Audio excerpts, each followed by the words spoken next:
Via komata ko beta concept ko vivre il y a deux personnes. Vous serez puni de servitude pénale. Bokota la on a TikTok ya liste morota.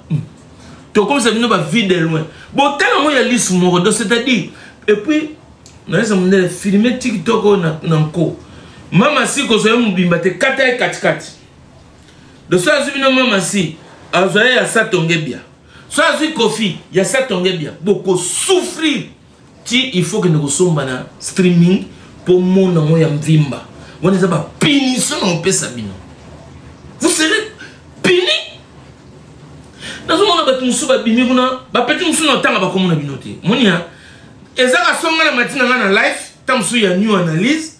Omoni mbendre moko boye mbendre kapumba, ouais le bon on veut king keste.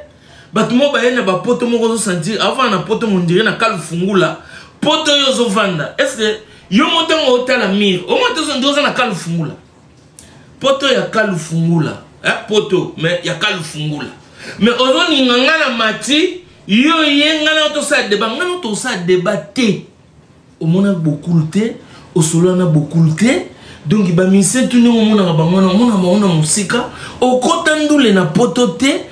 Ozana ba chaussette ya solo obligé ba mikadi ya solo so donc nazana tana yote ozana ba sengle enzuluka na sama peka nazana tana yote ya yo solo na yo olata ke lamba sans contre-sueur ozana parfum te ona déodorant te o solo mbungi na poto olingi to discuter na to discuter neti nini nazana besoin na binote.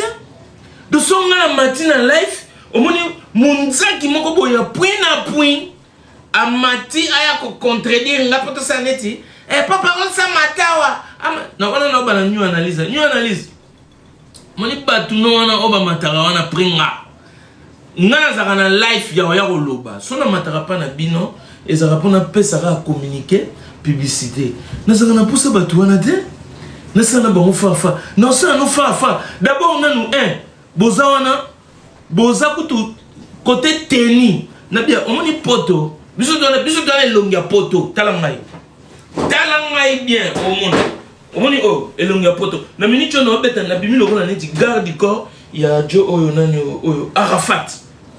Kanga monde na za boyo sope na longoli turban oyo. Na robi mape garde du corps ya il coude. Kaki. Esprit de travail. Ventre comme colon dans son sport. Il y a besoin d'un attente. Le na salle sport te pona au sein de life. Mais erreur ça rappelle que non. On sous ya tora, na ben système élastique, bi bende bani po aspect. Yo ozana na aspecté. Muto ba sentiment ya ba soupe yo, ozana na bilenga kolia mbisa tilapia, bacha tomate, bacha mondunda ngai fufu, boule fufu mi balé, et ça lengia. Je vous jure, ça a goût. Mais comment on a un niveau de sacrifice pour ça l'aspect à TV. Vous avez un aspect TV. Vous avez tout ça débat. Vous avez un aspect TV. Vous avez un aspect TV. Vous avez un aspect TV. Vous avez un nini. Si vous pouvez écouter un concert, mvoita, Chine na Chine. Mutongwanzu. Nabi bokeba, nabi no bokeba. Wana bina na yego signaler bino batutu obo kansake ngana boza adversaire na binote parce que ngana otala nanu na débarquement ozate o valable to discuter le mamni na débarquement déjà oza zéro parce que bison pour tout hein atoza zoba mais faut lata faut un aspect atoza kizengi faut un aspect au correspondant aux critères ya mputu.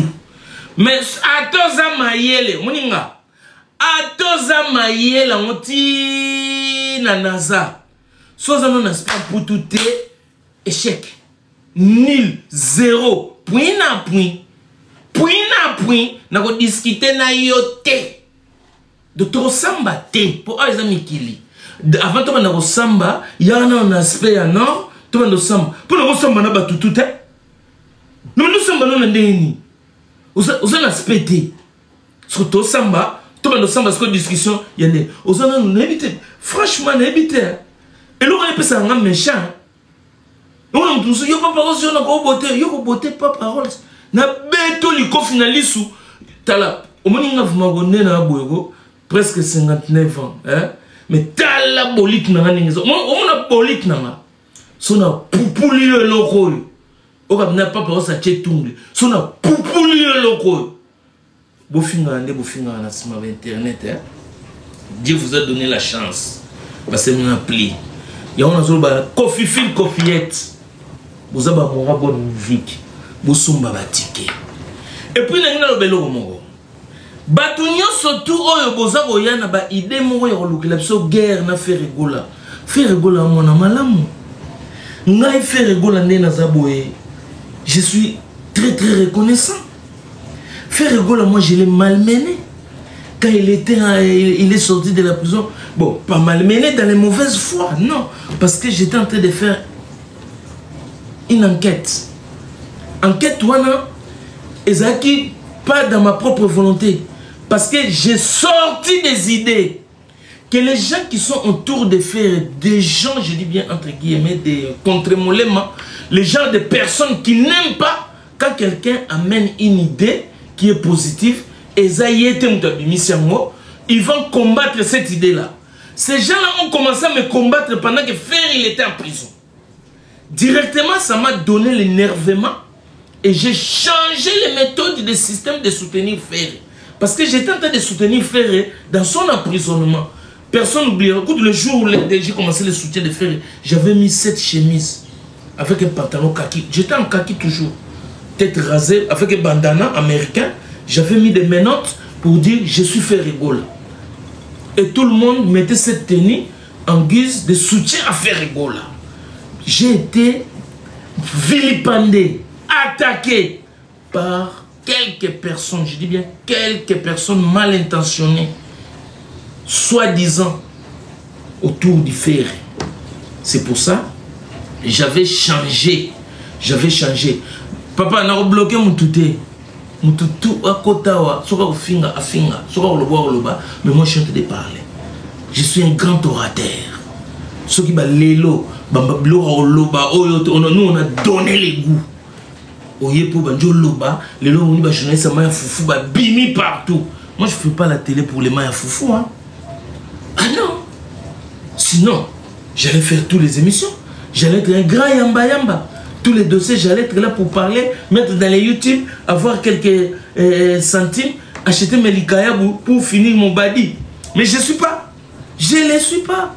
C'est pour ça, tika bango, baya, nazolo bango, c'est la vérité.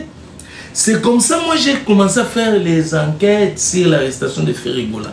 Parce que je ne comprenais pas. Je suis en train de soutenir Ferrigola. Il y a des gens qui me combattent. Mais comment tu peux me combattre, moi qui soutiens Ferrigola? Alors il y a quelque chose, on connaît Anguille sous roche. Il faut que je voie clair. C'est comme ça que j'ai commencé à chercher les numéros de crew, les trucs. Ces gens-là ont profité pour dire ah, il veut nuire à la vie de Ferry. Ferry est sorti de la prison là-bas, là où il était.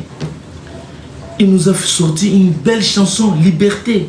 Baini nana balukaka niniye. Na changonanu.